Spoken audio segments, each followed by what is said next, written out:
sure you wouldn't want him raping your 12-year-old daughter. I'm sure you wouldn't want him or any other man attempting to force themselves sexually on any female member of your family. It doesn't necessarily have to be your daughter.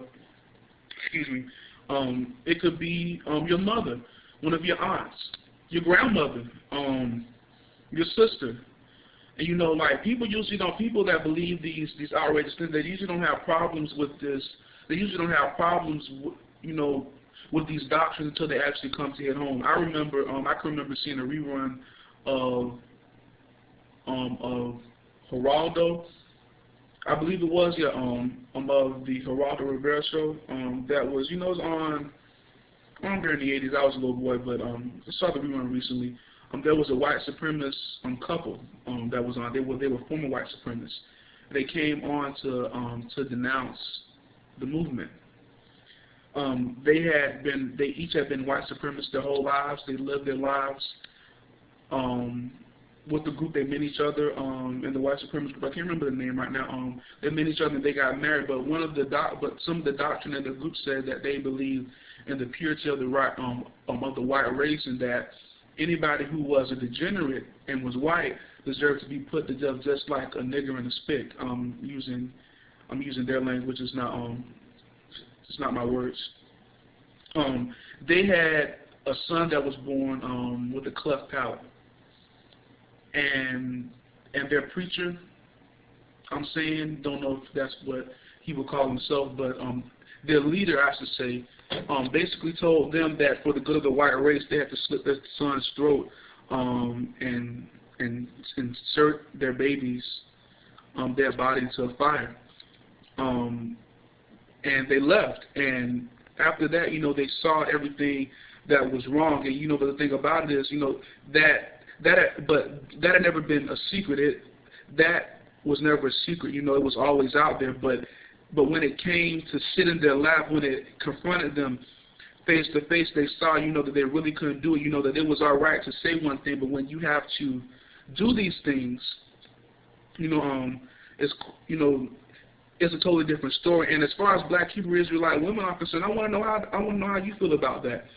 There are obviously some women who support it, because if you watch the video, Black Israelites Greatest Hits, they pan the camera, you know, to the crowd, and there's a woman nodding her head in agreement, and you know, it's just amazing to me. I saw one Black Hebrew Israelite group, the man that calls himself General something or another. I can't remember it right now because it's not in my face, but he said basically, you know, when the missiles hit and all that's over, there's going to be a question on applications for black women. And if you don't know the ratio of sugar to flour in a batch of muffins, you won't be able to get a job.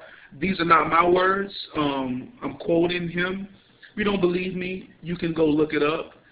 And of course, we've all seen them call women black bitches and so, you know, and a whole slew of derogatory terms. And something I like to say about Genesis, you know, when Eve picked the fruit, because you know, because it is very clear in the Bible, it does say Eve picked the fruit, but one thing that you all leave out, and it says she gave some to her husband, who was there with her. So, you know, it wasn't like she went and got it and brought it home and fed it to him, and he didn't know what it was. He was standing right there with her, and he watched her pick it off the tree that God had told both of them not to do, and he ate it, even though he knew it was wrong. And then that just goes to show how the silence of black men leads to the deterioration of the family. That's not in support of your point, but I'm saying as black men, personally, I feel like we need to step it up. That's a side note, not getting into another topic, but I really would like to hear from Black Hebrew Israelite women on this. How do you feel about that? Do you think it's okay? If you had a daughter, would you think it would be okay for you to be raped at 12 years old? Especially the ones who fall under the jurisdiction of GMS.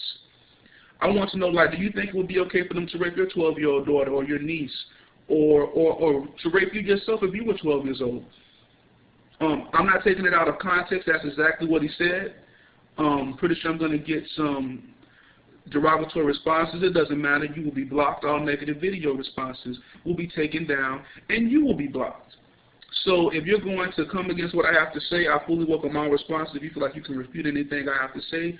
But I want you to deal with, especially those people who fall under the jurisdiction of GMS. I like those people to answer that question specifically. What do you feel about that? How do you feel about, the things he says? It's obviously, not right, to me, but, maybe you might have a justifiable reason why you think it's okay. So let me and the rest of the world know.